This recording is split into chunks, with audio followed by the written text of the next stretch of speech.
Good evening friends, welcome to my new blog. और इस blog में मैं आपको दिखा रहा हूँ अपने मकान की छत का जो आपको डिज़ाइन और मॉडल जो दिखाई दे रहा है। थोड़ी देर में यह चेंज नज़र आपको आएगा, क्योंकि यहाँ पर अब लग रहा है टिन सेट। अब टिन सेट क्यों लग रहा है, इसके पीछे की एक कहानी है दोस्तों। इस समय मैं मकान की छत पर हूँ। छत पर देखिए, मेरे पूरे मकान की छत पर मार्बल लगा हुआ है। कुछ लोग मार्बल लगाते हैं, कुछ टाइल्स लगाते हैं। मैं बड़ा शौकीन आदमी था, मैंने मार्बल्स लगाए। सामने आप देख रहे हैं गोल गोल टेबलें भी दिख रही होंगी आपको। तो इस तरह की गोल गोल टेबलें लगभग 3 2 5 टेबलें मेरी बनी हुई थी। 2 टेबलें तो सुरक्षित हैं, 3 टेबलें मेरे को तोड़ना पड़ा। अब तोड़ना क्यों पड़ा, क्योंकि मैं आपको ये बता दूं कि कभी भी अपनी खुली छत पर मार्बल या टाइल्स मत लगाना, क्योंकि मार्बल या टाइल लगाने की वजह से इनकी जो दराज़ें होती हैं, गर्मी की वजह से जो इसको भरा जाता है दराजों को, ये दराज़ें खुल जाती हैं और इसमें सिलन जाती है और टपकने लगता है। यहाँ पर देखिए 3 टेबल हैं, यहाँ एक टेबल के ऊपर 3 टेबलों के छत जिसको मैं पकड़ रहा हूँ, ये तोड़ के टेबलों का छज्जा मैंने सुरक्षित रख लिया है। इसको संभाल के रख लिया कि भविष्य में कहीं दूसरी जगह बनाऊंगा। यहाँ पर टिन सेट का आगे का खांचा तैयार हो रहा है। सामने सूर्य देवता डूब रहे हैं। बहुत ही सुंदर विहंगम दृश्य मेरे गांव का नैसर्गिक नज़ारा। और मेरे सामने के खेत, जो कुछ दिन पहले गेहूं की फसल जो लहलहा रही थी, अब यहाँ पर बिल्कुल वीरान पड़ा हुआ है। और सामने मार्केट एरिया दिखाई दे रहा है आपको। और यहाँ पर आगे की कैंची बनकर तैयार हो चुकी है। पीछे से जो कैंची आएंगी, इस कैंची के ऊपर चढ़ेंगी, क्योंकि यहाँ पर आप देखिए 3 कैंची बनकर तैयार हो चुकी है। और ये कैंची पीछे से जो यहाँ पर हमारा ये दीवार है, इस दीवार से कैंची बनकर तैयार होगी। अभी देखोगे यहाँ पर ड्रिल होगा, ये कॉलम बीम पे भी ड्रिल किया जाएगा यहाँ पर। और आप सोचोगे लेंटर क्यों नहीं डाला, ऐसा था तो लेंटर इसलिए डाल सकते हैं दोस्तों, क्योंकि पीछे जो मकान का मेरा डिजाइन है, इस डिजाइन को पूरा तोड़ना पड़ता। इस तोड़ने के बाद उसको दोनों लेंटरों को आपस में जोड़ना पड़ता। इसके लिए मैंने कई अध्ययन किए, कई मकानों में किया। जिन लोगों ने भी जोड़ मारे मकानों में, सब परेशान हैं, उनके जोड़ टपकते हैं। यहाँ पर देखिए 4x4 का नीचे से कॉलम बना हुआ है और उसको ऐसे रोका गया। इस कॉलम में पे देखो ड्रिल मशीन द्वारा ड्रिल किया जा रहा है। यह ड्रिल इतना तगड़ा किया जाएगा कि आर पार किया जाएगा। उसमें तगड़ा सा नट बोल्ट लगाया जाएगा, पीछे की तरफ से बोल्ट कसा जाएगा। बहुत शानदार यहाँ पर टिन सेट में तैयार कर रहा हूँ, क्योंकि ऑप्शन टिन सेट ही था। नहीं तो मकान में बहुत ज़्यादा तोड़फोड़ करनी पड़ती है, उतना ज़्यादा तोड़फोड़ से मैं बचना चाह रहा था। दूसरा ऑप्शन था कि कुछ मिस्त्रियों ने कहा कि जो ये मार्बल लगा है, इस मार्बल को उखेड़ दो और उसकी मरम्मत कर दो, रिपेयर कर दो लेंटर को। लेंटर में कोई केमिकल आता है जो 7-8 साल की गारंटी वाला होता है। तो दोस्तों, मैंने कई लाख रुपए का, 1.5-2 लाख रुपए का मार्बल मेरे ख्याल से इस लेंटर पर लगा होगा।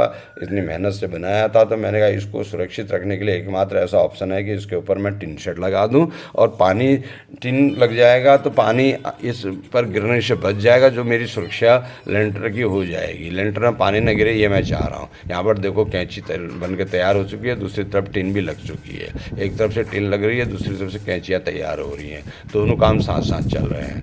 परली यहाँ पर लग चुकी है, 3 1.5 की ये परलियाँ लगी हुई हैं। कैंची बनी है 1.5x1.5 में, और 4x4 के यहाँ पर कॉलम बीम यहाँ पर लगे हुए हैं। यहाँ पर एक टिन सेट साइड में पड़ा हुआ है। आप सोचोगे छत में टिन तो लग गई, अब ये टिन काहे की बची। ये साइड में देखो, जो गोल गोल जो मैंने आगे छज्जा निकाल रखा, उसके लिए बाकी बचा हुआ टिन है। और इस टिन को इस तरह से नट बोल्ट की सहायता से, पैंचों की सहायता से उसको ड्रिल करके कसा जाता है। मिस्त्री यहाँ पर कस रहे हैं।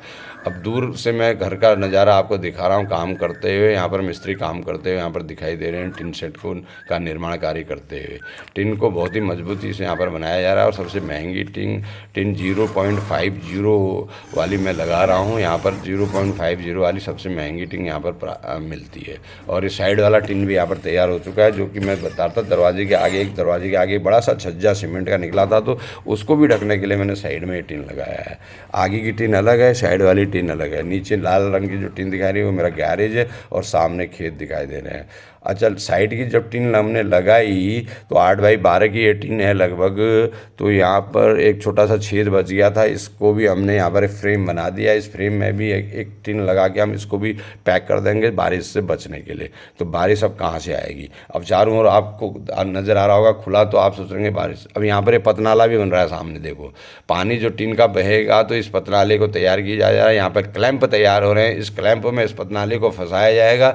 इस क्लैंप को ऊपर जो ये हमारी कैंची बनी है, इस कैंची में इसको वेल्ड किया और करके रोका जाएगा, और पानी एक तरफ जाएगा। आप देख सकते हैं मिस्त्री यहाँ पर बना रहे हैं पतनाले का। इसके ऊपर फंसा के क्लैंप इस तरह से फंसेगी दोस्तों, देखो इस तरह से फंसाई जाएगी। ऐसे पूरे पतनाले में क्लैंप फंसाई जाएगी और उसको टिन शेड से जोड़ा जाएगा। तो यहाँ पर आप देख सकते हैं बहुत ही शानदार कार्य चल रहा है। और टीन सेट को भी मैं मकान से लगभग 3 फीट बाहर निकाल रहा हूँ अपने छज्जे से। अपने छज्जा जो मकान का छज्जा है नीचे वाला, ये पतनाला यहाँ पर लग के तैयार हो रहा है। देखो पतनाला को इस तरह से वेल्ड किया जाएगा, सामने इस तरह से एक के बाद एक पतनाला यहाँ पर ज्वाइंट किया जाएगा। पीछे से मकान का लोकेशन दिखाया तो ये जो छज्जा बाहर निकला था इसके ऊपर की टीन सेट चादर ये बन के तैयार हो चुकी है। उसके ऊपर वो जो छेद था उसको भी बंद किया जा चुका है और यहाँ पर चादर बन के तैयार हो चुकी है। आप देख सकते हैं यहाँ पर वीडियो के माध्यम से। तो जिस फ्रेंड्स आपको दिख रहा है सामने पूरी चादर लग चुकी है और गहरे नीले रंग का यहाँ पर एक चादर दिखाई दे रहा है। छोटी वाली चादर के ऊपर वो छेद जो बचा था इसको हमने क्लोज किया। आपको हमारी ये टीन चादर कैसी लगी, मकान के लुक में जो बदलाव आया वो कैसा महसूस हुआ, कमेंट करके ज़रूर बताइएगा। मेरे चैनल को लाइक एंड सब्सक्राइब भी कीजिएगा। और ये सामने का पतनाला आपको दिख रहा है। Thank you for watching my video. See you in the next blog.